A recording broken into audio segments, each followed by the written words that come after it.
Alors, première chose que nous allons faire ensemble, c'est que nous allons lire le passage, comme je vous l'ai mis, 1 Chroniques, chapitre 13. Chronique 13. Le passage est assez long, et je trouve que c'est important de tout lire pour bien comprendre le contexte. Alors, le contexte, puisqu'on n'a pas lu non plus ce qu'il y avait avant, c'est que ce qu'il faut savoir, c'est que l'Arche de l'Alliance est quelque part le gage de la puissance de Dieu au sein du peuple d'Israël, a été, lors d'une bataille, par les Philistins, tué Israël, récupéré l'arche, et ils l'ont amené chez eux. Dans un temple, le temple de Dagon, d'un dieu saint qui est proche de Dagan, le dieu de la fertilité. Son importance après. Donc, cette arche, c'était sous la royauté de Saül, c'est pas David, parce que là on est maintenant dans la période où David est devenu roi, succédé à Saül, Saül qui a été tué, et l'arche de l'Alliance, ça a été plusieurs mois chez les Philistins. Les Philistins l'ont renvoyé, c'est-à-dire que comme la ville dans laquelle était l'arche, les gens tombaient malades, ils avaient des pustules, des ulcères, c'était affreux. Le dieu Dagon, tous les matins, il était tombé par terre et il se cassait en morceaux. On dit, ce tabernacle, cette arche de l'Alliance, il ne faut pas garder parce que Dieu est avec eux, on le renvoie. Ils l'ont mis sur un char avec des bœufs. Ils n'ont pas fait manger les génisses. Et si c'est Dieu vraiment qui veut que l'arche de l'Alliance rentre en Israël, eh bien, il conduira lui-même les génisses. Sachant que les génisses n'ayant pas mangé, il y a fort peu de chance à l'étable. Que les génisses partent vers une direction inconnue, elles seraient restées à l'étable. Dès qu'ils ont lâché les génisses sont partis vers Israël, et Israël a pu récupérer comme ça l'arche de l'Alliance, revenue sur des bœufs. L'Alliance n'a pas été ramenée à Jérusalem immédiatement. Elle a été ramenée dans une ville, et c'est là qu'intervient notre passage. 13. Un conseil avec les chefs de milliers et de centaines, avec tous les princes. Et David dit à toute l'assemblée d'Israël, si vous le trouvez bon, et si cela vient de l'Éternel, notre Dieu, envoyons de tous côtés vers nos frères qui restent dans toutes les contrées d'Israël, et aussi vers les sacrificateurs et les Lévites dans les villes où sont leurs banlieues, afin qu'ils se réunissent à nous, et ramenons auprès de nous l'arche de notre Dieu, car nous ne nous en sommes pas occupés du temps de Saül.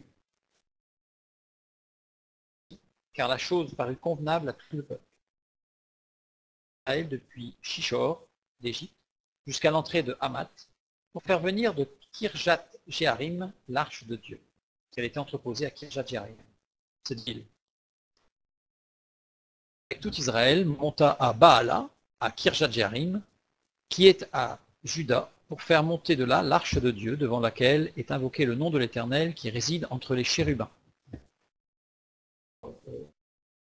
L'arche de l'Alliance, donc c'était ce coffre, qui était recouvert d'or à l'intérieur et à l'extérieur, puis d'un tissu bleu à l'intérieur. C'est une particularité, puisque dans le tabernacle, seule l'arche de l'Alliance a du bleu à l'intérieur, tous les autres ustensiles ont du bleu à l'extérieur.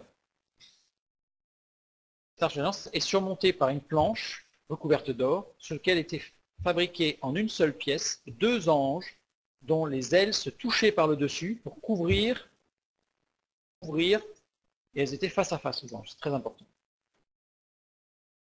Shekinah, donc la puissance de Dieu, se manifestait au milieu des 2 anges. On va le voir peut-être tout à l'heure. Ils mirent sur un char neuf l'arche de Dieu, qu'ils emportèrent de la maison d'Abinadab. Uza et, alors c'est écrit Ashro, mais on conduisaient le char. Uza et Ashro sont 2 frères. David et tout Israël dansaient devant Dieu de toute leur force, en chantant et en jouant des harpes, des luttes, des tambourins, des cymbales, des trompettes. Uza étendit la main pour saisir l'arche parce que les bœufs la faisaient pencher. Contre Uza, et l'Éternel le frappa parce qu'il avait étendu la main sur l'arche devant Dieu. Il fut irrité de ce que l'Éternel avait frappé Uza d'un tel châtiment. Dieu a été appelé jusqu'à ce jour Peretz Uza, Il eut peur de Dieu en ce jour-là, et il dit, comment ferai-je entrer chez moi l'arche de Dieu? David ne retira pas l'arche chez lui. Il la fit conduire dans la maison d'Obed-Édom de Gath. Il resta 3 mois dans la maison d'Obed-Édom, dans sa maison, et l'Éternel bénit la maison d'Obed-Édom et tout ce qui lui appartenait. Voilà ce texte. Alors il y a un passage parallèle, c'est-à-dire qu'il y a un autre texte qui parle de ce passage dans le livre de Samuel au chapitre 6. Détails qui diffèrent. On va voir pourquoi. Donc là on a bien compris ce qui se passe. Il ramène l'arche sur un char avec des bœufs. Les bœufs font pencher l'arche. L'arche risque de tomber. Uza met la main pour retenir l'arche. Et là, il est foudroyé sur place par Dieu. Ce qui est toujours très surprenant. Prenons le verset 16. Israël monta à Baala, à Kirjat-Jearim, qui est à Juda, pour faire monter de là l'arche de Dieu devant laquelle est invoqué le nom de l'Éternel qui réside entre les chérubins. On va prendre d'où vient l'arche. Kirjat-Jearim, ça se traduit par ville des forêts. Ville, on va attendre, Jearim, forêt. Sonne à la porte.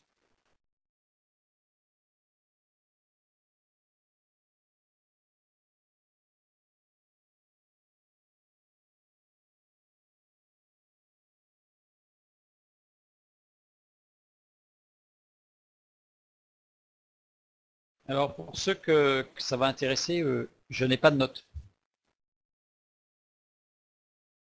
Mais en condition, voilà, donc, à vos papiers et à vos crayons.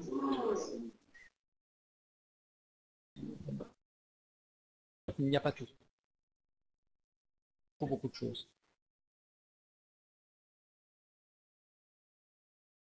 Ah, je me suis trompé. Solénie me dit que c'est pas le verset 16, c'est le verset 6. Exactement. C'est 1 Chronique 13, 6. Merci Solénie. Vérifier comme les Béréens, c'est la parole, toujours vérifier dans la parole. Ce qui est fait, ce qui est dit. Mathieu, est-ce que tu enregistres en audio? J'enregistre en audio et en vidéo pour avoir l'écran. Malheureusement, c'est un format TeamViewer et pour l'instant, j'arrive pas à le transformer en MP4, mais je ne désespère pas. Dans tous les cas, j'enregistre systématiquement tout et on verra ce que ça donne. Et une déviation sur la route, c'est pour ça qu'il y a un...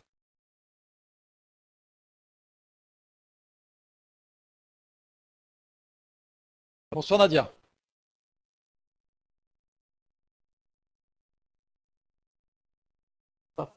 À partir du moment où tu vois l'écran, c'est bon.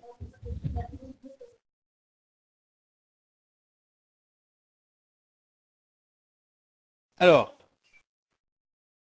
petit résumé rapide pour Nadia qui vient d'arriver. Nous avons lu le passage, tu dois t'en souvenir, de 1 Chronique chapitre 13, quand il est dit que l'arche de l'Alliance est ramenée par David sur un char avec des bœufs. Les bœufs font pencher l'arche. L'arche risque de tomber. Uza, qui conduit le char, met la main pour retenir l'arche pour ne pas qu'il tombe. Par la colère de Dieu, il meurt. En colère de l'Alliance chez lui à Jérusalem, l'envoie chez Obed-Édom. Obed-Édom est béni. David va décider de le ramener à Jérusalem. Après, c'est pourquoi, qu'est-ce qui s'est passé? Ça paraît fortement injuste, puisque Uza, qui, pour empêcher l'arche de l'Alliance de tomber, met la main et il est tué. D'ailleurs, David l'exprime bien, puisqu'il dit que David était irrité. Si on traduit littéralement, c'est David était révolté et tué Uza. Justement, on commençait. Donc j'ai pris le verset 6 du chapitre 13 et non pas 16 comme c'est affiché, comme on soulignait Solénie. Et David, avec tout Israël, monta à Baala, à Kirjat-Jearim, c'est là qu'était l'arche de l'Alliance, qui est à Juda, pour faire monter de là l'arche de l'Alliance devant laquelle est invoqué le nom de l'Éternel, qui réside entre les chérubins. Kirjat-Jearim, la ville où a été située, où a été laissée l'arche pendant très très longtemps, c'est la ville des forêts. Qui vient de Kara, en hébreu, qui signifie désirer, rencontrer, qui donne aussi l'idée de charpente, de quelque chose de droit et de dur, de solide. Jéharim vient de la racine Ya'ar. Ya'ar qui signifie forêt ou rayon de miel, quelque chose de bon, de doux, d'agréable, qui fait du bien. C'est un mot qui a deux racines en fait, parce qu'il est assez long, il est formé de deux racines, Ya'ar, et la deuxième c'est Yir. Yir qui signifie agitation, angoisse.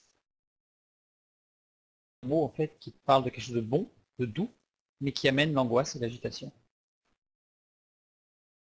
Ce Yir, racine Yir, qui ne s'écrit pas tout à fait pareil, vous voyez, la lettre du milieu change, le yod s'est transformé en vav, qui signifie un lieu gardé.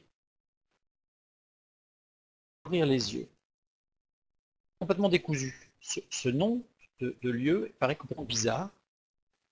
Désirer rencontrer, quelque chose d'agréable, mais qui amène l'angoisse, avec l'idée d'ouvrir les yeux et d'être gardé. Enfin, cet endroit, Kirjat Jearim, ce côté, est parfois nommé dans la parole de Dieu, Kirjat Baal.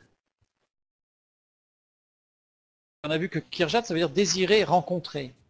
C'est un lieu où on rencontre Baal. Baal, c'est qui? C'est Satan. Jearim est un lieu extrêmement négatif. On va le voir à combien. Qu'à cet endroit-là, dans la parole de Dieu, où on nomme Kirjat Jearim Baala. Baala, ça signifie quoi? Ça désigne une ou plusieurs femmes qui évoquent les morts, la pythonise, c'est-à-dire que c'est l'avenir, les magiciennes, et les enchanteresses. En fait, et de façon très... la prostitution sacrée. Jearim était un endroit gauche sacré. Prostituée sacrée, si vous connaissez, c'était servir des dieux. Il a même été mentionné parfois que dans le temple, certains avaient introduit des prostituées sacrées pour servir Dieu. Nos hommes, on comprend mieux le nom de quelque chose qui est désiré, il y a du désir là-dedans, mais ça crée l'angoisse. C'est agréable, enfin, on voit tout le jeu, et ça rappelle en réalité l'allusion à la chute dans le jardin d'Éden. Parce que regardez, on a la rencontre avec le serpent, désirer rencontrer Baal, on a le fruit défendu qui paraît bon, qui était réservé, on n'avait pas le droit d'y toucher, leurs yeux s'ouvrirent. La parole de Dieu, la première chose qu'ils virent, c'est qu'ils étaient nus. Voilà, on ne va pas étudier tout ce passage, mais il y a un lien direct qui est fait avec la tentation et la chute originelle. Le témoignage de la présence de Dieu était là, dans ce lieu parlez gentiment. Ville, qui appuie bien en fait. Le texte dans 1 Chronique, chapitre 2, verset 50, il nous dit que ceux-ci furent fils de Caleb, Shobal, fils de Hur, premier-né d'Ephrata et père de Kirjat Jearim. Celui qui a fondé la ville de Kirjat Jearim, c'est Shobal. Shobal, qui veut dire, ou qui erre, vous voyez, quelque chose qui force. C'est Shebel, qui veut dire dépouillé, nu. De la nudité, de la sexualité, quelque chose qui n'est pas bon. Donc l'arche de l'alliance, elle venait de là. Elle venait d'un endroit extrêmement négatif, extrêmement mauvais. Sur verset 9 intervient l'incident, on va dire. Lorsqu'ils furent arrivés à l'ère de Kidon, Uza étendit la main pour saisir l'arche parce que les bœufs la faisaient pencher. Alors, l'ère de Kidon, c'est pas n'importe quel endroit. Kidon signifie javelot. C'est tout. Notre étude. Ce mot n'apparaît qu'une seule fois dans toute la parole de Dieu, à cet endroit-là. À cet endroit-là. Parce que javelot, il y a d'autres mots pour désigner javelot. Et là, Kidon, ça n'apparaît que là. que la racine, c'est le javelot. C'est une lance avec quelque chose qui transperce, donc c'est ce qu'il est. Le personnage, justement, central, Uza, qui signifie force, courageux, quelqu'un de vaillant. Certainement l'irritation de David, qui avait un homme vaillant, un homme fort, paraissait droit, enfin, bref, il est mort parce qu'il a été droit, parce qu'il a essayé de soutenir l'arche. La racine c'est Azaz, mais qui signifie effronter. Le problème de Uza, texte biblique, est une sade de force. En réalité, il était effronté. Suite du texte, pourquoi il était effronté et qu'est-ce qu'il a fait? Tout à l'heure, dans le 2 Samuel, chapitre 6, versets 1 à 11. C'est exactement le même passage. Oui, Yéléna. Ce n'est pas parce qu'il s'appelle Uza que ça veut dire que, etc., etc., Yéléna. En fait, dans la parole de Dieu, ce qu'il faut savoir, c'est que les noms ont toujours une importance. C'est très important, les noms. Et d'ailleurs, quand un nom ne correspond pas au caractère d'une personne, il est changé. Biblique, important ou pas, parfois des personnages bibliques qui n'ont même pas d'importance dans le texte, on voit que leur nom change. En fonction des circonstances. Par exemple, prenons Israël et Jacob. Où il se bat contre, qui de toute évidence est une épiphanie, c'est-à-dire une révélation de Jésus-Christ. Il se bat, être béni, et là, ce personnage lui dit, ton nom ne sera plus Jacob, mais sera Israël. En Israël. On se rend compte que quand Jacob s'éloigne des voies de Dieu dans le texte biblique, que subrepticement, Israël, on a Jacob. Jacob revient à Dieu, on n'a plus Jacob, on retrouve Israël. Entre les noms est en permanence. Parce que Jacob, ça veut dire celui qui trompe, celui qui est avec Dieu. Énormément de passages comme ça, de textes, où on trouve les personnages bibliques qui, en fonction des noms, alors, petite parenthèse, je me suis amusé à faire un arbre généalogique de la Bible, donc je n'ai pas fini parce que c'est très très long. Celui qui est avec Dieu et qui lutte avec Dieu. Oui, c'est ça, Israël. À faire un arbre généalogique de tous les personnages bibliques en respectant 1 centimètre en hauteur, en fait, selon les représentants 30 ans. Ce qui permet, en fonction des âges de chacun que la parole de Dieu donne, il a enfanté à tel âge, il est mort à tel âge, etc. Ça permet de resituer un petit peu tout le monde en fonction par génération. Ce qui est très intéressant, c'est que quand on prend la traduction de tous les noms par génération, à l'horizontale, on a une description de la société de l'époque. Avec les textes bibliques. Le texte biblique nous dit par exemple que c'était au temps des juges, par exemple, c'était un petit peu, entre guillemets, une sorte d'anarchie. Eh bien, on retrouve tous les noms de cette génération qui correspondent en fait justement à une description anarchique de la société. Les noms ont beaucoup d'importance. C'est un travail dans la Bible que de chercher un nom pour un enfant. On le voit pour Jean-Baptiste. On s'y met pour trouver un nom à cet enfant. C'est Dieu qui a inspiré ce nom, au même titre que pour Jésus, Yeshua, ou Dieu soit.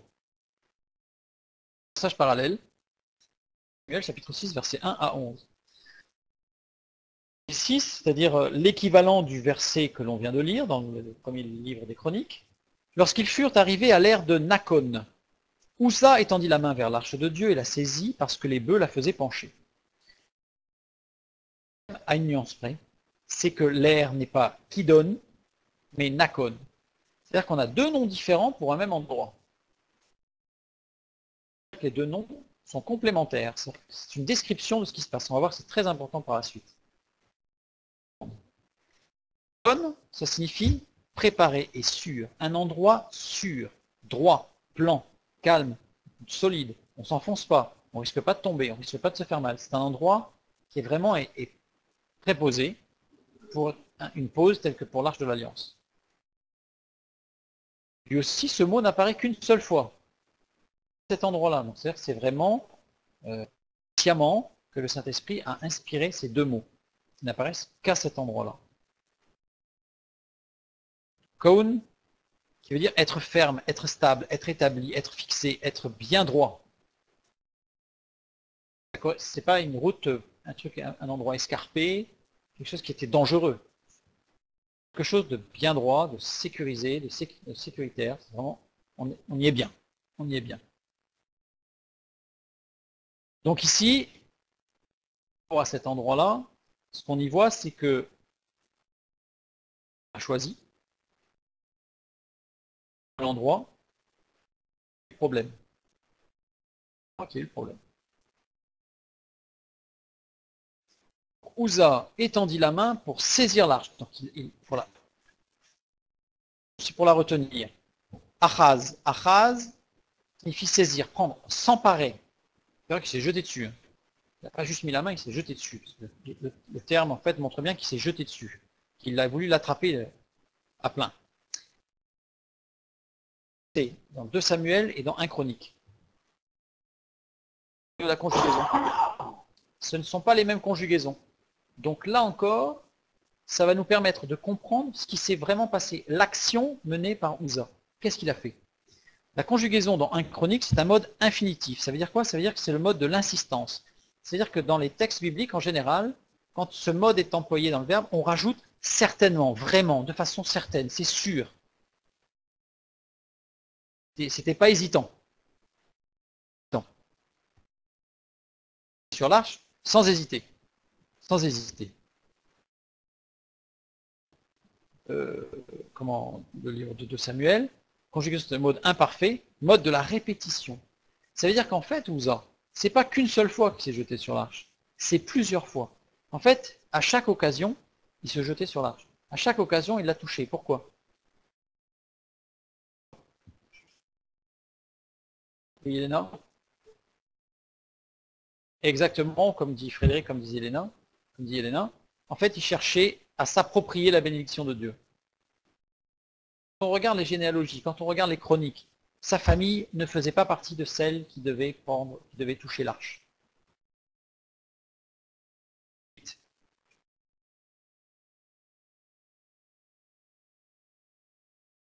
S'il l'avait touché par accident, d'après le texte biblique, il ne serait pas mort. A priori. Justement, c'est le nom de Uza avec la racine qui a été utilisée montre que c'était un homme effronté. En réalité, il avait deux façades.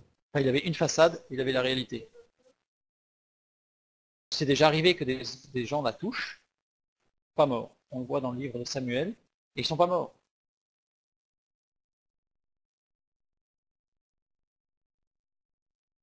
Oui, tout le long du trajet. Comme dit Matthieu, il y avait aussi un effet de superstition, c'est-à-dire que toucher l'arche, ça portait bonheur, entre guillemets. On voit bien dans tout ce qui concerne, tout ce qui est autour de Uza, il était effronté, et ce qu'il voulait, c'était la répétition, c'est-à-dire qu'il insistait lourdement, et ce qu'il voulait, c'était s'approprier l'arche.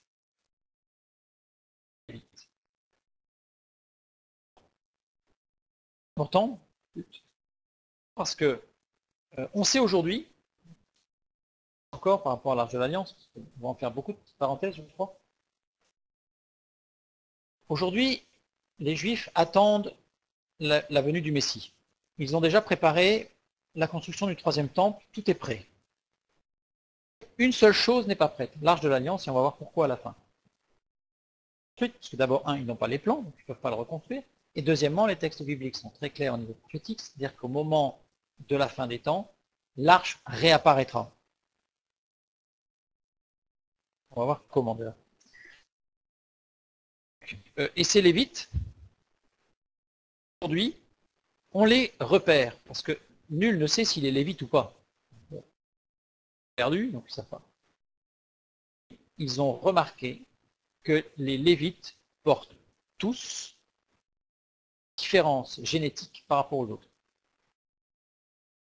Ils ont su ça, c'est en étudiant les textes de la parole de Dieu. Parce que quand il est parlé des générations de Lévites, donc dans le livre du Lévitique justement, Et il y a un terme qui est employé qui montre que les Lévites ont une particularité génétique.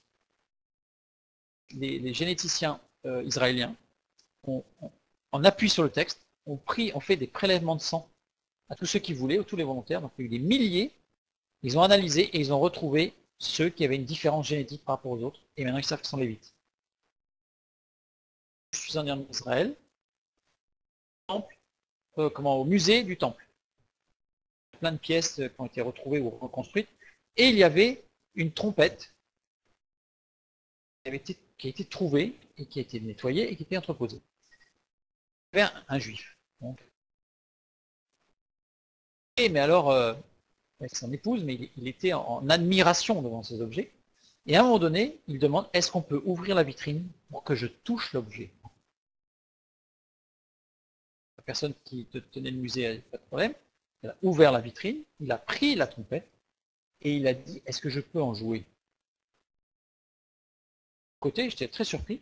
Le responsable du musée a dit, oui, à une seule condition, est-ce que vous êtes lévite? Il a pris un papier, il a dit oui.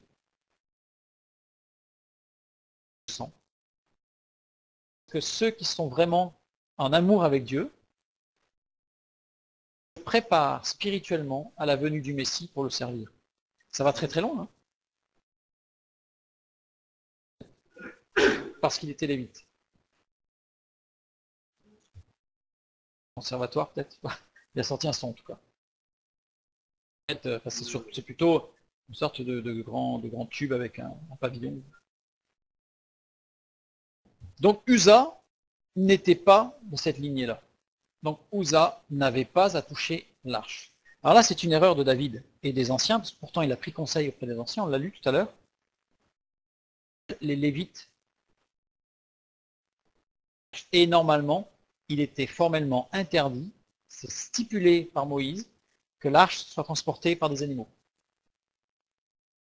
Les Philistins, parce que les Philistins, eux, n'en savaient rien. Mais, alors attends, qu'est-ce qu'il me dit, Blandine? 1 Samuel 6,19, il est dit que l'Éternel a frappé les gens de Beth Shemesh quand ils ont regardé l'arche. Là, ils ne l'ont même pas touché. Il faudrait savoir que les gens de Beth Shemesh, justement, en fait, font partie de tous ceux qui de souiller l'arche, en fait, par la sexualité dépravée. Dans l'arche, parce qu'ils le regardaient, pareil, avec le cœur, comme Uza. Le cœur était mauvais. L'objectif était d'utiliser l'arche. Il aurait dû étudier tout ça avant, mais on n'a pas le temps. Les Philistins, quand ils ont récupéré l'arche, qu'est-ce qu'ils voulaient en faire? Ils voulaient s'en faire une arme. Ils avaient la réputation de tuer. Le problème, c'est que c'était une arme qui s'est contournée contre eux. L'arche n'est pas un objet de superstition, n'est pas un objet qu'on utilise. C'est Dieu qui décide ce qu'on en fait. Et on va le voir juste après, justement.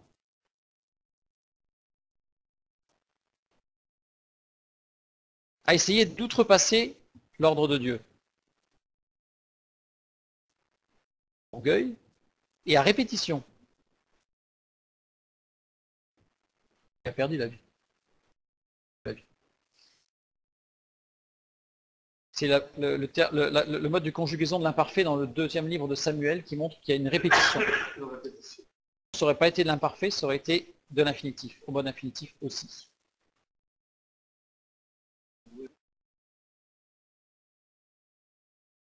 On peut utiliser, alors quand on a dans la parole de Dieu 2 passages qui parlent de la même chose,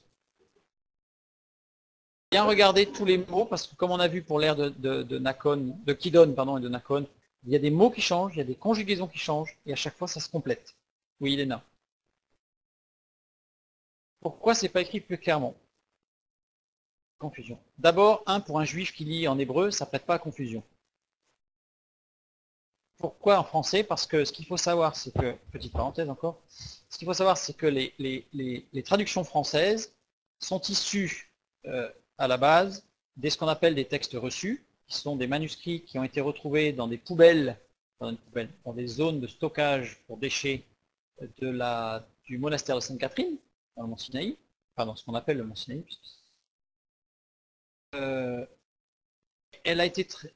Ces manuscrits ont été traduits par 3 personnes.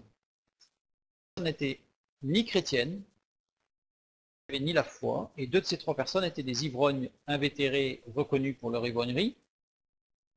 Traduit la Bible, bon, c'était certes des gens qui avaient une connaissance littéraire et hellénistique, qui connaissaient le grec, mais c'est tout. En fait, ils n'ont pas du tout été empreints d'abord, de l'unité du texte. Chacun a traduit ses propres parties, parce que l'objectif c'était de gagner de l'argent pour les boire. Donc, c'était traduit très rapidement. C'est ça les fondements de notre traduction française. Comme dit Yelena, c'est bizarre que depuis le temps, surtout qu'aujourd'hui on le sait, mais je pourrais vous montrer des passages où c'est même l'inverse qui est écrit. Maintenant, s'il fallait traduire la parole de Dieu en donnant toutes les nuances, ce serait énorme. Ce serait énorme. Ce serait énorme. Je reviens, je recentre sur notre étude de ce soir. Petit message de Matthieu, parce que les bœufs la faisaient pencher. C'est donc un prétexte? Ah, bonne question. Ça se pourrait bien. On va continuer et on va justement voir ça. Alors, j'imagine que la traduction est... Oui, alors en espagnol, on a un peu la même chose, puisque les textes, surtout les textes fondateurs, quand je parle du français, ça a été un peu pour tout ce qui est latin, puisque c'est la base aussi des textes latins qui ont été révisés. La Vulgate, elle a été révisée par ces traducteurs-là, et l'utilisant. Et donc la traduction espagnole, il n'y a que la traduction anglaise qui est vraiment différente, puisque c'est la traduction de King James. La King James, elle est basée sur d'autres textes, plus originaux. Donc elle est beaucoup plus ancienne déjà, aux dernières révisions qui ont été faites par rapport au...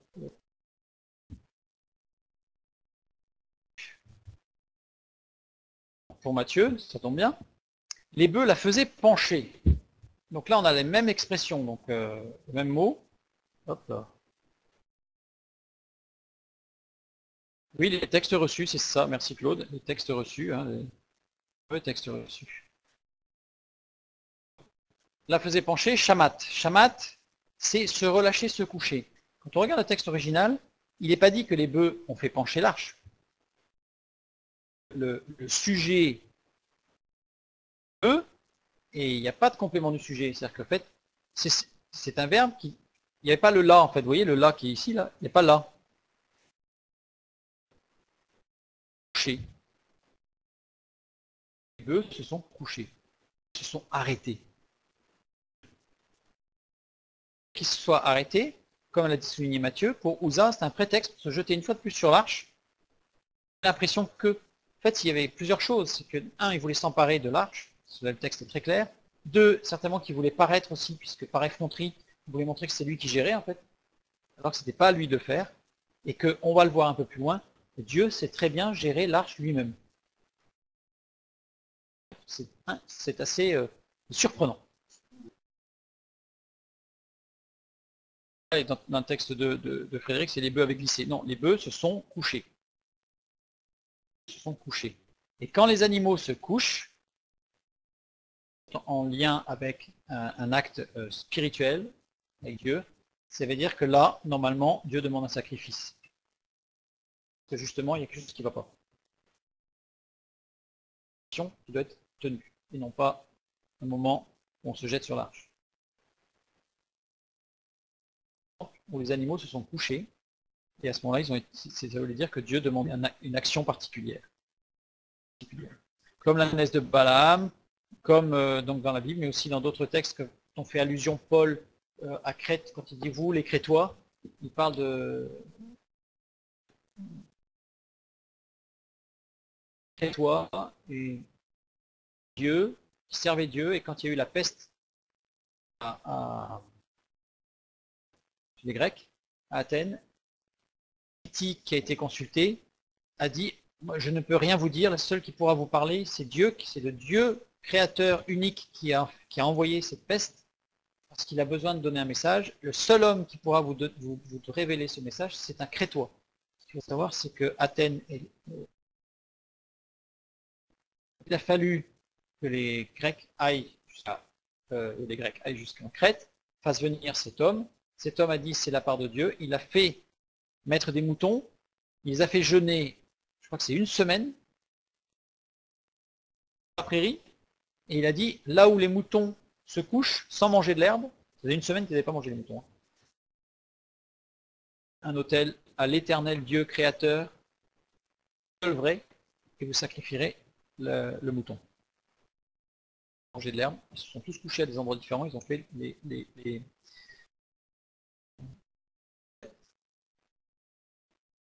serviteurs qui ont aidé à construire les hôtels à la fin de leur vie, ils ont pris un des hôtels qu'ils ont amené à Athènes en disant il faut absolument que nos citoyens se rappellent de cet acte, de ce qui s'est passé, parce qu'il existe un Dieu qui est au-dessus des autres, son nom, et donc ils ont fait graver sur cet hôtel un Dieu inconnu. Dit, j'ai fait le tour de la ville, vous êtes religieux, j'ai vu cet hôtel à un Dieu inconnu, moi je viens vous parler de ce vrai Dieu-là, celui-là justement. Très bien, connaissez très bien l'histoire, donc il n'a pas utilisé ça en se disant c'est le bon coup pour rentrer dans la discussion, c'est que c'était la vérité. Oh, qui sont couchés, je vais faire la parenthèse. L'excuse de Ouza. Donc on comprend par rapport à l'Ancien Testament, puisqu'on est sous la loi, on n'est pas sous la grâce.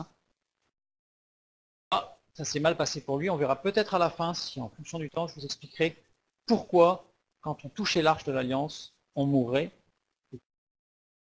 L'arche de l'Alliance ne mourrait pas. Particulière, qui est bien explicitée dans le livre du Lévitique. C'est de la physique. Pourquoi l'arche ne pouvait-elle pas tomber? Elle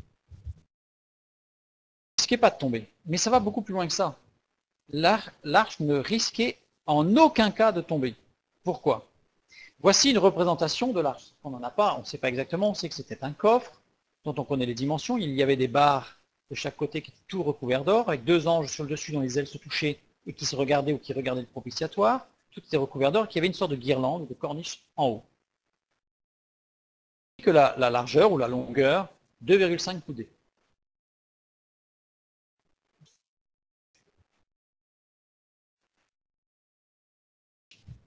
La largeur ici, 1,5 coudées, c'est-à-dire à peu près 75 cm, et la hauteur, 1,5 coudées, c'est-à-dire à peu près 75 cm. Un coudé valant entre 45 et 53 cm selon les périodes, selon... Parce que la coudée, c'est pas très... 50 cm. À l'intérieur de l'arche, c'était creux, puisque le coffre au-dessus avec les anges pouvait se lever, et à l'intérieur, il y avait le bâton d'Aaron qui a fleuri en une nuit, quand il l'a planté en terre, le lendemain, ça faisait un arbre, avec de la manne qui a été délivrée au peuple d'Israël pendant le désert, et les secondes tables de la loi. Jamais été retiré de l'arche. Si l'arche est encore aujourd'hui. Là, c'était un bâton de marche, donc 1,25 m, il était dans la longueur ou dans la diagonale. Puis deux cruches, plus les tables. Les deuxièmes tables, parce que les premières tables de la loi, d'après le texte biblique, étaient grandes et très grosses. Lourdes. Quelque chose de lourd. Les deuxièmes étaient beaucoup plus petites. De ce que l'homme ne peut pas porter, Dieu l'amène à quelque chose de plus transportable. Le poids de l'arche. Alors il y a énormément de gens qui essaient de calculer l'arche, de calculer le poids de l'arche. Alors on peut faire une approximation d'après la taille du corps. On sait que c'est du bois d'acacia, donc on connaît à peu près la densité du bois d'acacia. On n'a pas l'épaisseur des planches, mais on sait que c'était épais, puisque à l'époque il n'y avait pas les scies circulaires qui permettaient de faire du contreplaqué. Donc c'était assez épais, tout était taillé à la main. Pour les estimations les plus faibles à 600 kg, et pour les estimations les plus fortes à 1 tonne.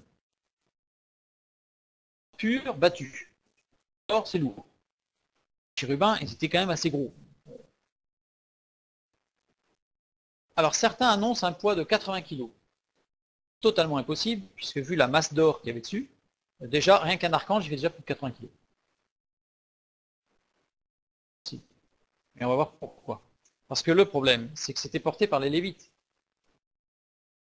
Il y avait 4 kéhatites. Ce kéhatite, c'est parce que chez les Lévites, il y avait 3 familles. Les Lévites se dispersaient en 3 familles. Chaque famille avait des tâches particulières. Et c'était les kéhatites qui devaient porter l'arche. L'arche. Personne pour porter 1 tonne.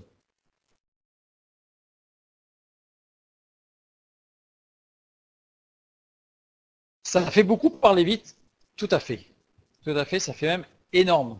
C'est énorme. C'est pour ça justement que certains disent oui, mais non, l'arche devait peser qu'à peu près 80 kg. Parce que, allez, une vingtaine de kilos par personne. Gérable. On arrive à des masses quand même qui sont importantes. On arrive à 250 kg par personne. plutôt, non, il y a bien quelque chose qui ne va pas là. Or, pour porter une tonne, je ne vous raconte pas la taille, le diamètre de la barre de bois. Quoi. Quelle flambe, pas quel pli. On voit bien qu'il y a un problème. En ce qui concerne l'arche, justement, bien comprendre qu'elle ne pouvait pas tomber. Chapitre 10, verset 35. L'arche partait, Moïse disait, « Lève-toi, Éternel, et que tes ennemis soient dispersés, que ceux qui te haïssent fuient devant ta face. »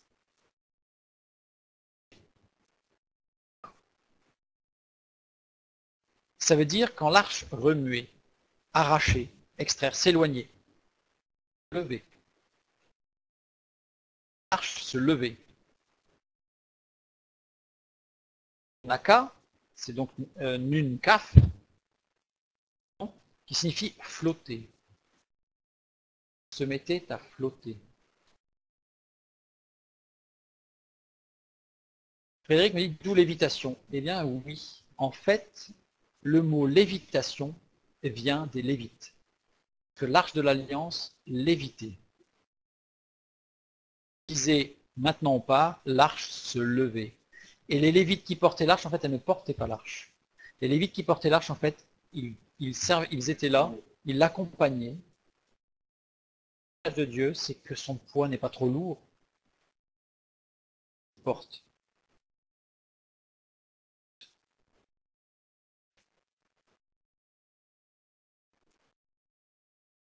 Exactement.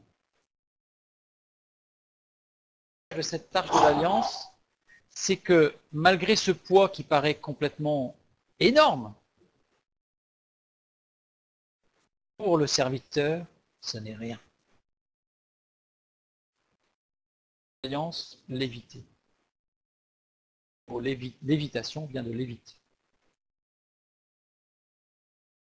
Vous comprenez bien pourquoi l'arche ne pouvait pas tomber. Continuons, Moïse disait, lève-toi Éternel. Si je prends la traduction, c'est comme Yahvé. Oui, Yelena.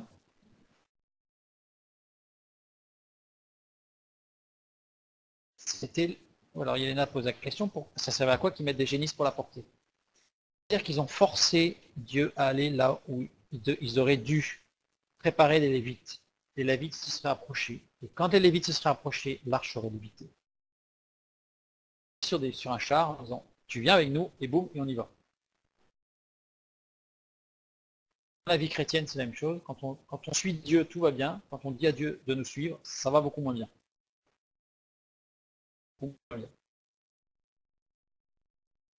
Quand Moïse disait, lève-toi Éternel, c'est comme, donc Yahvé, on dit Yahvé parce qu'on ne connaît pas la prononciation de son nom, signifie l'Éternel se lève. C'est pas tout à fait la même chose. Éternel, on a l'impression que Moïse dit, bon, c'est l'inverse. C'est quand Dieu se lève, parce qu'il y a énormément de passages où Dieu et l'arche de l'Alliance ne forment qu'un, parce que Dieu parle de l'arche de l'Alliance, il dit je. Donc là, quand Moïse dit l'Éternel se lève, en fait c'est la même chose que l'arche de l'Alliance se lève. Et donc là, tout le peuple se levait, et en avant, tout le monde partait. Il nous dit, à d'autres endroits, quand l'arche s'arrêtait, le peuple s'arrêtait. Qui disait on s'arrête aujourd'hui, on s'arrête pas. Qui lévitait, qui avançait. Et les lévites, ils ne faisaient que suivre. Le serviteur de Dieu suit. On retrouve ça dans la vision d'Ézéchiel, où les roues vont là où la parole va. Enfin, voilà, on suit. Et rien n'est trop lourd. Ça paraît extrêmement lourd. Pour ceux de l'extérieur, ça peut paraître trop lourd même. Dire, oh, t'as vu, c'est un chrétien, il vit la vie chrétienne. Oh là, qu'est-ce que ça doit être pesant, sans se rendre compte. Quand on est avec Dieu, c'est cette marche qui permet, au fur et à mesure, de se libérer et d'avancer de plus en plus léger.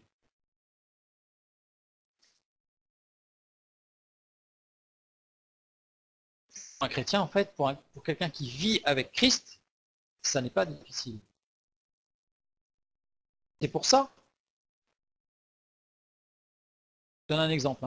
C'est de Jacob. Jacob travaille chez Laban, il dit, c'est pas encore Israël, c'est Jacob encore à ce moment-là.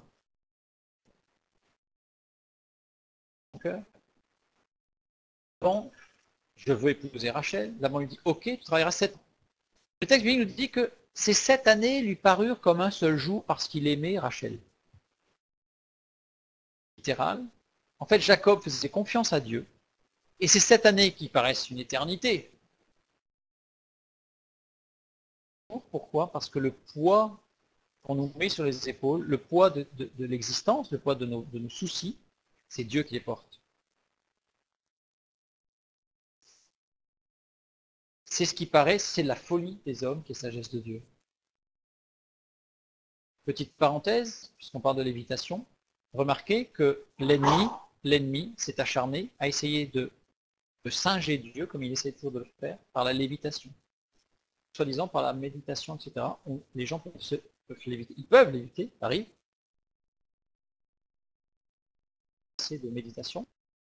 Ils peuvent faire léviter des objets, mais tout ça, c'est singer la puissance de Dieu. Parce que la puissance de Dieu, ça n'est pas pour impressionner, c'est pour nous aider à marcher. Vraiment la parenthèse. Chronique chapitre 15, verset 26. Regardez le texte, il est on ne peut plus explicite maintenant qu'on a compris. Ce fut avec l'assistance de Dieu que les Lévites portèrent l'arche de l'alliance de l'Éternel. Quand on prend l'assistance de Dieu, hasard, appui, assistance, venir en aide, soutenir, protéger, c'est ce que fait Dieu dans notre vie tous les jours. Signe de hasard, c'est quoi? C'est toute idée de force sensible et matérielle. C'est pas purement intellectuel, c'est pas purement philosophique, c'est pas que spirituel. C'est aussi dans tout ce qui est matière, matériel, dans tout ce qui est de tous les jours. L'arche de l'Alliance, c'était pas que spirituel. Hein. Quand il fallait la déplacer, 1 tonne, c'était indéplaçable. Hein. Maintenant, on y va. Que les Lévites portèrent Ka, racine Nun Kaf, c'est une racine qui désigne tout ce qui flotte. Les Lévites, en fait, portèrent, non, ils portèrent pas l'arche. Elle flottait. Flottait. Maintenant, ce qui se passe. On comprend bien tout ce qui se passe dans le désert, dans la marche. Et l'arche se posait.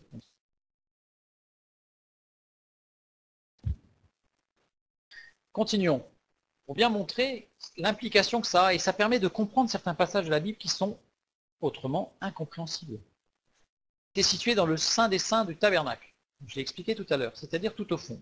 Le Saint des Saints du tabernacle mesurait 10 coudées sur 10 coudées, c'est-à-dire environ... D'accord? Ça veut dire quoi? Ça veut dire que les barres faisaient 8 coudées maximum, ça fait que ça rentre. 4 mètres.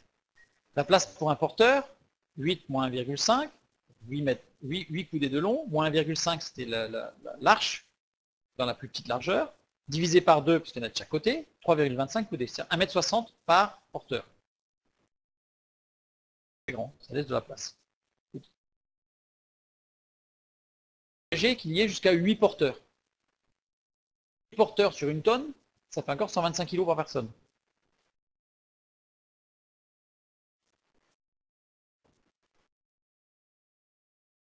« 125 kg par personne. Que ce soit toujours l'Éternel qui décidait et qui faisait que l'arche se déplaçait.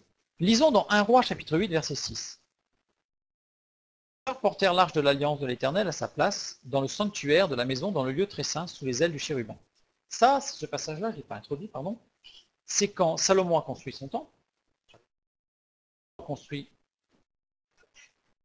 une grande cérémonie, dans le détail de la cérémonie, et il amène l'arche de l'alliance dans le temple fraîchement construit. Là, c'est la fête, c'est la réjouissance, c'est l'effervescence, c'est merveilleux. Tout le monde se réjouit, et il amène l'arche. Et là, il dit, les sacrificateurs portèrent l'arche de l'alliance de l'Éternel à sa place, dans le sanctuaire de la maison, dans le lieu très saint, sous les ailes du chérubin. Voilà. D'accord? Terre, c'est pas le même mot. C'est beau. Beau, ça veut dire quoi? Oula, faute de frappe. Hein. Être conduit en étant posé. C'est-à-dire que le terme employé, c'est clair que cette fois-là, l'arche, elle ne lévitait pas, c'est qu'il a fallu la porter. Comment ont-ils fait? Comment ont-ils fait? Eh bien, alors la racine, toute idée de locomotion en entrant, mais en étant posé, c'est très très important. Alors, pourquoi ça ne s'est pas fait normalement? Pourquoi c'est pas Dieu Tout à fait. Pourquoi? Parce que le temple de Salomon, c'était un temple qui a été décidé par Dieu, ça a été fait selon les critères de Dieu, il a été préparé par David, Salomon a prié, voilà, ça a été fait conformément à tout ce qui était donné, c'est merveilleux. Pourquoi? Parce que juste, il n'y a que cet endroit où il est employé ce verbe pour l'Arche de l'Alliance qui a été porté par des hommes.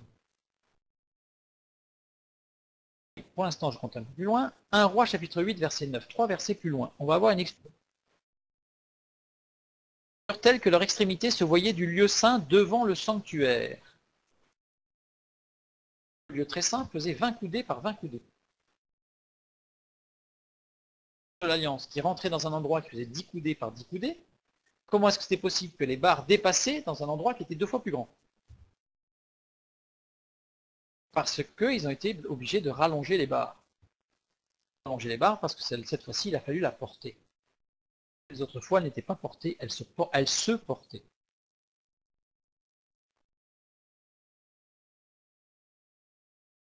Ça servait à quoi que les Lévites soient à côté? Parce que Dieu, ça fait partie des messages de Dieu dans la parole, c'est que Dieu ne claque pas des doigts, Dieu appelle des serviteurs et des servantes parce que Dieu est on va dire presque un être de communication. Il a besoin de chacun de nous. Ce qu'il veut, c'est une sorte de partenariat, d'ailleurs on le voit bien à plusieurs endroits, parce que les termes grecs parlent bien d'un partenariat avec l'homme. C'est quelque chose où on marche ensemble, c'est quelque chose où on fait les choses ensemble, et Dieu tout seul, c'est pas lui qui fait, c'est tous ensemble. Mais par contre, ce qui est trop lourd, il s'en charge. Et à ce moment-là, là, on peut accomplir des miracles. Là, on peut aller très très loin. C'est pour sa gloire, tout à fait, comme dit François. Le fardeau est léger, tout à fait. Puisqu'ils sont avec Dieu. Oui, mais alors là, il faudrait étudier tout le Lévitique, nombre, pour voir toute l'organisation du tabernacle, de l'Arche de l'Alliance, parce qu'il y a vraiment... Tout ça, c'est prophétique. Pour l'œuvre de Jésus-Christ, d'une part, et au retour de Christ à la fin des temps, on va en parler un tout petit peu après, d'autre part.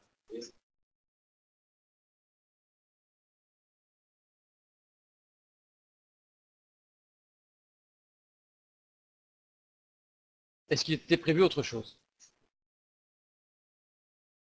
On va voir ce qu'il avait prévu, tout a été fait conformément au plan de Dieu, et vous allez voir pourquoi c'est extraordinaire. Donc en tout cas, là, par ce texte-là, on voit que les barres ont été rallongées et que les hommes l'ont porté. Fort bien au fait que ça complète bien, ça appuie bien le fait que elle l'évitait.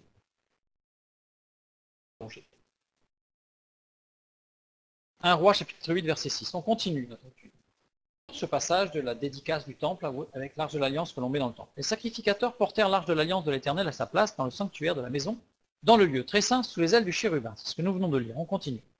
Le sanctuaire, c'est un mot, c'est débir. Débir, parfois c'est écrit, d'ailleurs je vous l'ai montré. Il y a deux écritures possibles, il y a une raison, mais bon, on va pas étudier ce soir. En tout cas, c'est ce mot débir. Dans la Bible, ni avant, ni après Salomon. C'est-à-dire qu'en fait, il n'apparaît qu'à cet endroit-là, ce mot. Donc déjà, ça interpelle. C'est que c'est un mot qui a été choisi, spécifique pour ça. Sanctuaire, débir. Ouais, voilà. La description du troisième temple par Ézéchiel. C'est Ézéchiel qui décrit le futur troisième temple. N'emploie pas ce mot non plus. Pourtant, il parle du sanctuaire, mais c'est un autre mot qu'il utilise. Donc, il y a une raison particulière. Interpellé, en tout cas.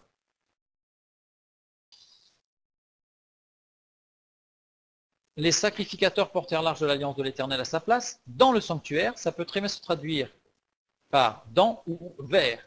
Donc, vers le sanctuaire de la maison, vers le lieu très saint, sous les ailes des chérubins.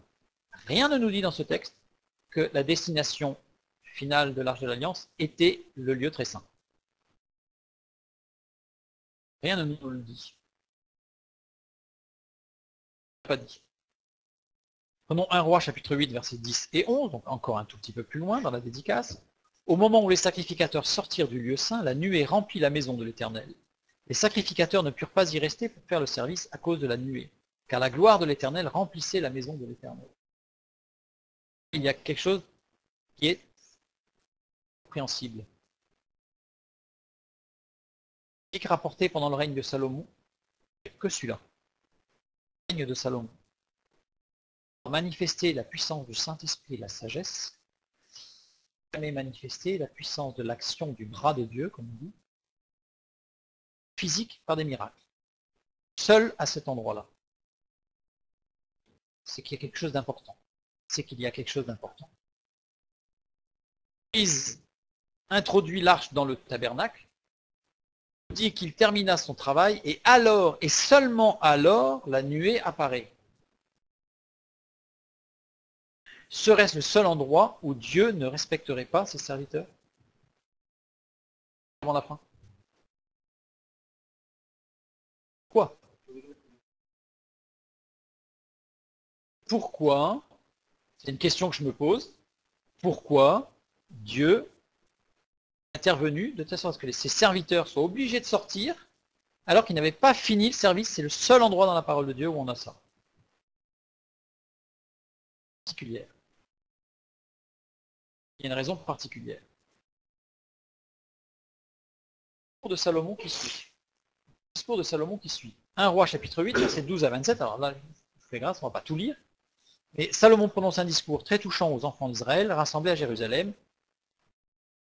Donc, il parle. Et ses premières paroles sont les suivantes.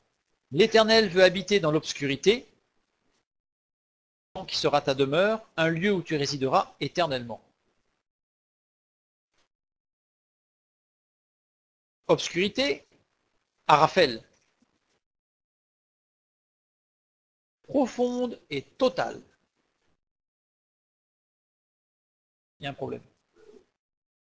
Dieu veut-il habiter dans une obscurité profonde et totale? Ce qui ne va pas. Ça m'interpelle. Mais si Salomon dit ça, il y a une raison. On continue. Bâti, édifié. Le verbe, il est répété 2 fois.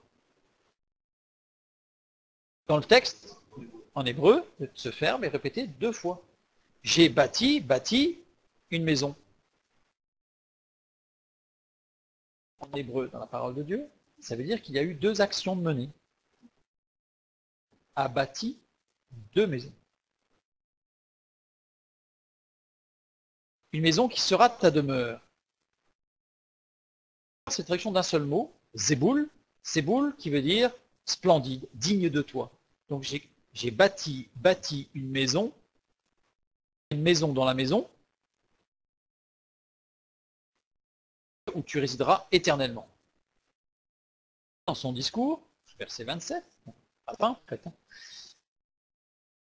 Dieu habiterait-il véritablement sur la terre? Voici, les cieux et les cieux des cieux ne peuvent te contenir. Combien moins cette maison que j'ai bâtie, que je t'ai bâtie. C'est-à-dire qu'au début, il dit que Dieu va habiter dans la maison, et à la fin, il dit que Dieu ne peut pas habiter dans la maison. Un homme sage, intelligent, chose comme ça, il y a une raison. L'expression « voici, les cieux et les cieux des cieux ne peuvent te contenir », c'est une référence à la tradition juive des 7 cieux. D'ailleurs, qu'il est parlé dans le Nouveau Testament des visions où un homme a été ravi au 3e ciel et un autre au 7e ciel. Donc ça, c'est aussi une autre méditation pour voir que ça a des fondements scientifiques de la mécanique quantique. Bon, on ne va pas y venir ce soir.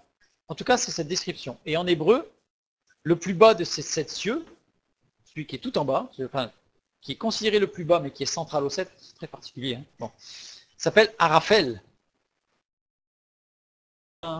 L'Éternel veut habiter dans Araphel. Et au-dessus de Araphel, il y a Séboul, qui est juste au-dessus de Araphel. Oh, Séboul, regardez, il est là. Araphel, il est là. L'Éternel veut habiter dans Araphel, une maison, Séboul, et où tu résideras éternellement. Qu'est-ce qui s'est passé en réalité? Au niveau le plus bas, celui du ciel central, ça construit, édifier une maison à un niveau plus élevé. Salomon, dans le temple, a construit une pièce. Et au niveau du lieu très saint, il y avait une pièce qui était sous le lieu très saint. Araphel. Appel. L'Arche de l'Alliance n'était pas dans le temple. Et les barres qui traversaient, qui dépassaient, c'était des barres qui laissaient supposer que l'arche était là, parce qu'elle était là en fait, mais dessous. Grande dalle. Aujourd'hui, vous allez comprendre pourquoi il fallait qu'elle soit en dessous. Parce que la question c'est pourquoi est-ce qu'elle était en dessous, au-dessus. En fait, ce que l'on peut penser, c'est qu'elle était là, mais qu'il y avait une pièce dessous qui permettait de mettre l'arche dessous pour la protéger. On va voir pourquoi maintenant. Chez l'arche sous terre, on a bien vu que là il y avait une pièce dessous, et là. Bon. À la construction du temple de Salomon, le fronton était porté par 2 colonnes. Représentation, parce qu'on ne les connaît pas exactement. Kin, Boaz. Boaz. Yakin et Boaz, l'Éternel établit ou établira, Boaz, l'Éternel fortifie. À la construction, on lit dans 1 Roi chapitre 7 verset 15 que la hauteur des colonnes fait 18 coudées. Donc au-dessus, là, fait 5 coudées. Total, 23 coudées. 11 mètres 50. Et quand on lit dans Roi chapitre 25 verset 17, les Babyloniens ont attaqué Jérusalem et ils ont détruit le temple de Salomon, c'est-à-dire à peu près 450 ou 425 ou 450 ans après Salomon, qui est détruit. Le texte biblique nous dit clairement, en 2 Rois chapitre 25 verset 17, que la hauteur des colonnes fait 18 coudées et que la hauteur du chapiteau fait 3 coudées. Pourquoi ce détail, loin d'être un détail, texte biblique? Est-il une erreur? Absolument pas. Absolument pas. Alors, petite question, pourquoi les Babyloniens se seraient-ils amusés à aller mesurer la hauteur du chapiteau? Bon, que Salomon nous dise, c'est lui qui l'a construit, la hauteur, on peut comprendre. Mais les Babyloniens, en fait, ces colonnes, elles étaient en bronze. Et ils ont noté, ils ont fait un inventaire de tout ce qu'ils ont pris, tout ce qu'ils ont pris. D'ailleurs, dans l'inventaire, il y a tout, les tables de proposition, tout ce qui était recouvert d'or, sauf l'alliance est demeurée introuvable. Et personne ne l'a jamais trouvé. Le texte biblique nous dit, voilà, plutôt faisait 3 coudées au lieu de 5.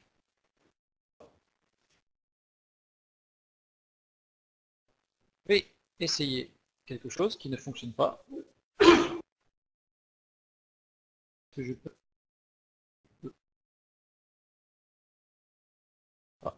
Ce que je voulais vous montrer, c'était une vidéo pour vous expliquer, une petite vidéo pour vous expliquer le mécanique.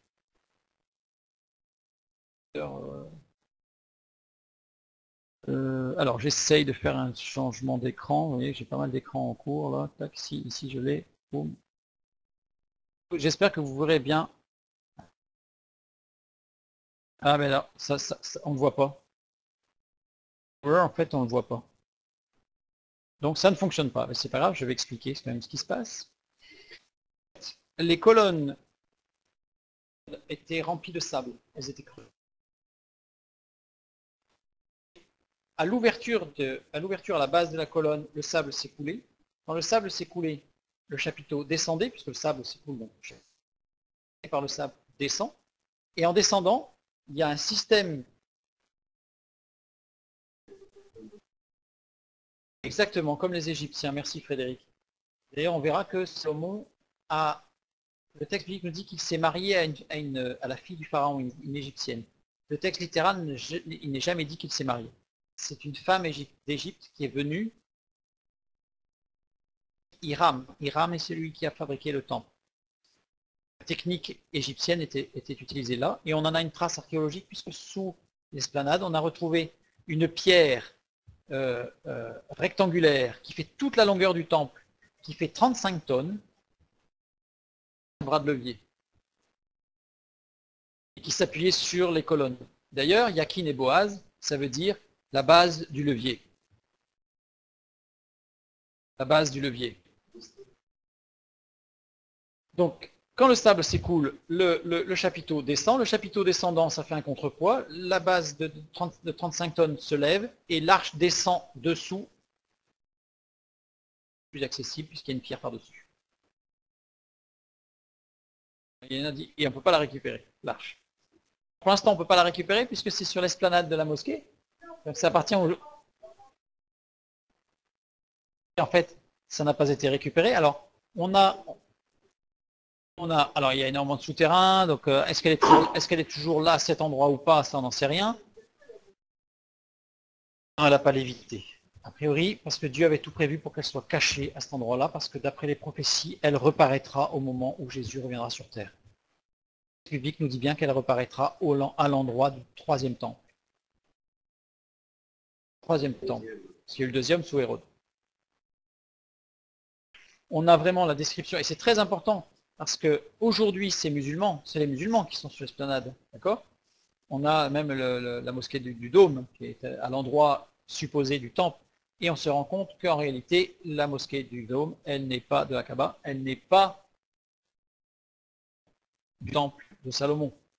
On le sait grâce au livre d'Esdras. Esdras, chapitre, alors de mémoire, je crois que c'est chapitre 2, quand il est dit qu'ils ont reconstruit le second temple sur les bases du premier, et il nous dit que tout le monde se réjouissait, que tout le monde dansait, etc. Et il est écrit que les anciens qui avaient connu le premier temple, s'il y en avait encore des vivants, ils pleuraient parce qu'ils savaient que ce n'était pas là qu'ils devaient construire et que le lieu très saint, il n'était pas là. Cette terreur est fondamentale parce que le deuxième temple a été utilisé par les Romains pour faire le temple de Jupiter et de Zeus. À l'intérieur des profanations et, une fois de plus, la prostitution sacrée. Donc le lieu très saint ne pouvait pas être profané. Donc Dieu avait tout prévu. Calé. Et ce qui fait que là où il y a la mosquée aujourd'hui, quand on regarde bien, eh bien, ce n'est pas le premier temple. Et le troisième temple sera construit à côté de la mosquée. C'est pour ça qu'il n'y aura pas de destruction de la mosquée. Certains disent, ouais, mais pour construire le troisième temple, il faut d'abord qu'il y ait la guerre mondiale, parce qu'il faut d'abord raser les...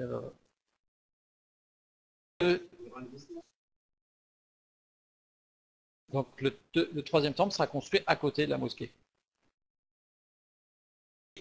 Une fois qu'il sera construit, à ce moment-là, pourra ressortir l'Arche de l'Alliance. Et par contre, l'Arche de l'Alliance ne ressortira pas par un mécanisme cette fois-ci, puisque le texte biblique est très clair que c'est Dieu qui relèvera l'Arche. Donc, qui relèvera l'Arche. À votre avis, ça veut dire quoi? C'est-à-dire que l'Arche, elle va se lever et elle va sortir. Elle va se révéler.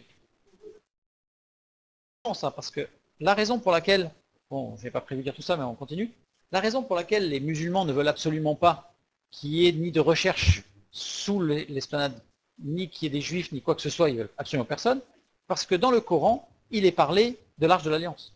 Et il est dit que c'est le Mahdi, c'est-à-dire le grand prophète islamique qui viendra à la fin des temps, qui doit révéler l'Arche de l'Alliance. Révèle, l'islam s'effondre. Sachant qu'on a sur l'esplanade du rocher un endroit où il y a une énorme dalle de pierre, énorme, qui a priori, d'après correspondrait à l'emplacement du premier temple.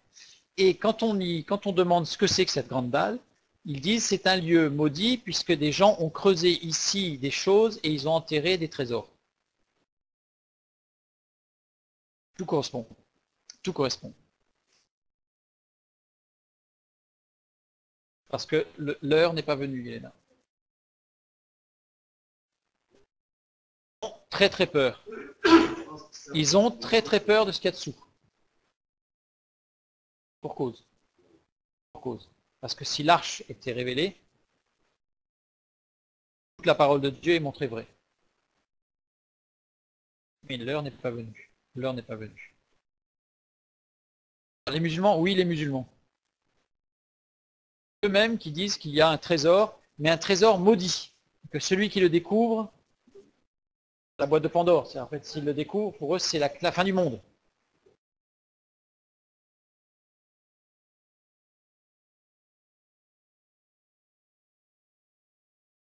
Ah oui, bah ça c'est oui, le vrai Mont Sinaï en Arabie. L'arche, il y a des théories qui disent que l'arche est en Éthiopie, il y a des théories qui disent que l'arche est en Mont Sinaï, il y a des théories qui disent que l'arche a été récupérée par les Templiers et qu'elle est sous la cathédrale de Chartres. à Londres, enfin chez Westminster. Alors,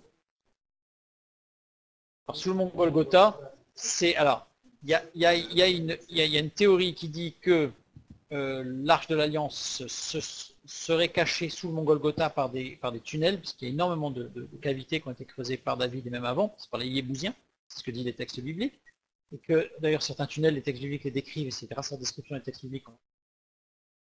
Il y a énormément de tunnels là-dessous. Certains pensent que l'Arche de l'Alliance aurait pu être déplacée par des Lévites pour la mettre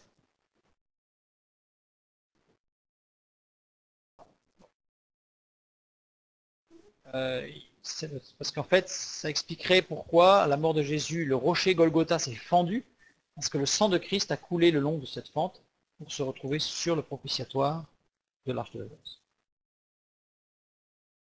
Bibliquement, je n'en ai aucune preuve. Pas biblique.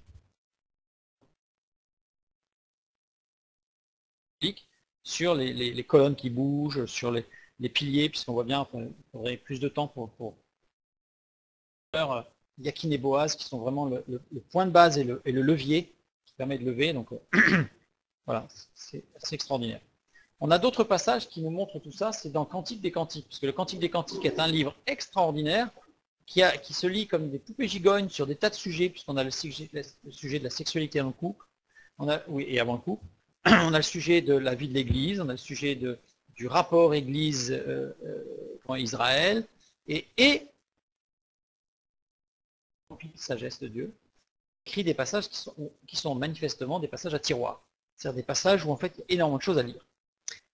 Un, parce qu'il y en a beaucoup, on va en prendre un, le Cantique des Cantiques, chapitre 4, verset 1. Quand il est dit « Que tu es belle, mon ami, que tu es belle, tes yeux sont comme des colombes derrière ton voile. » Pourquoi j'ai pris ce passage? Parce qu'en fait, tout au long du Cantique des Cantiques, c'est comme une sorte de refrain, ça. Ça revient très souvent. Derrière ton voile, derrière ton voile, derrière ton voile, derrière... Qu'est-ce qu'il y a derrière le voile?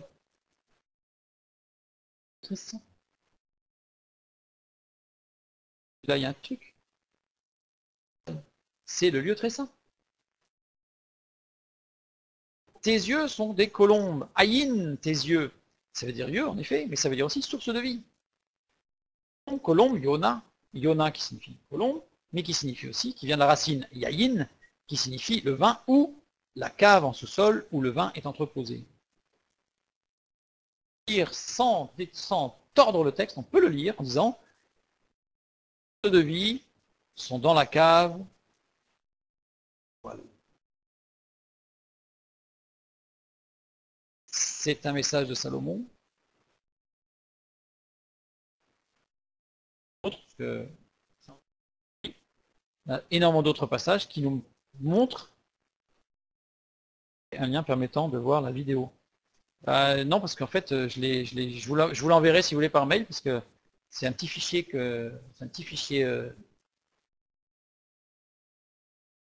Ouais, ça, ceux qui veulent, je pourrais leur envoyer la petite vidéo, et vous verrez le mécanisme de la colonne qui descend avec le sable et tac, comment ça monte. Quoi, 20 caves? Alors, je recommence. On a vu, ça veut aussi, tes yeux, ça peut se traduire par source de vie. Donc, les sources de vie sont des colombes. Yona, mais Yona, c'est une racine, c'est la racine Yaïn. Yaïn, qui signifie vin, et qui signifie aussi cave en sous-sol où le vin est entreposé. Où ce qui est délicieux est entreposé. Ça peut désigner des réserves alimentaires, ça peut réserver pour la Torah, qui est mise en sous-sol pour être conservée, etc. Et de Salomon. Salomon, c'est celui qui a construit le temple, celui qui a fait tout. De Salomon qui dit qui sont dans les caves, parce que qui est le des colombes ou des caves ou de la cave, ça peut être dans. Donc la source de vie sont dans la cave, derrière le voile. Qu'est-ce qu'il y a derrière le voile? Le lieu très saint. Or, on vient de voir que, d'après le texte de la parole de Dieu, Salomon a creusé une dalle, une cave de 10 coudées sur 10 coudées, c'est-à-dire l'équivalent du tabernacle, selon le plan, parce qu'il est bien dit que dans l'Ancien Testament, il est bien dit par rapport à Moïse, que le temple, le lieu très saint du temple sera construit exactement conformément au tabernacle. coudées, on n'est pas exactement conforme au tabernacle. Par contre, 10 coudées sur 10 coudées, on est exactement... En fait, ce plan de sauvetage de l'arche pour une réalisation à la fin des temps, quand Jésus reviendra, a déjà été révélé à Moïse. Ça, on le voit bien quand Dieu parle sur le mont Sinaï à Moïse, parce qu'il y a toute une étude à faire sur ce que Dieu a montré à Moïse, autant sur la prophétie des 40 ans dans le désert et du pays promis, que sur la venue de Jésus, que sur la venue du retour de Jésus. Donc tout ça, ça a été révélé à Moïse. Cette étude, elle est... Alors j'ai mis un autre passage ici de Cantique chapitre 2, verset 4. Il m'a fait entrer dans la maison du vin, ou dans la cave. Il m'a fait, en fait, moi. C'est-à-dire que c'est Dieu, c'est Salomon qui fait parler Dieu. Or, on a vu à maintes reprises que l'arche de l'alliance et Dieu, c'est je, c'est une forme qu'un. Voilà. Et la bannière qu'il déploie sur moi, c'est l'amour. Ça peut se traduire aussi par ce qui me cache. Cette étude, elle est, je la trouve, puisqu'on a pu le voir. Ce que Dieu nous demande est léger, puisque c'est lui qui porte. C'est lui qui porte. Pas à forcer Dieu dans sa marche. Suivons-le. Et deuxièmement, quand on voit toute cette mécanique, alors c'est un peu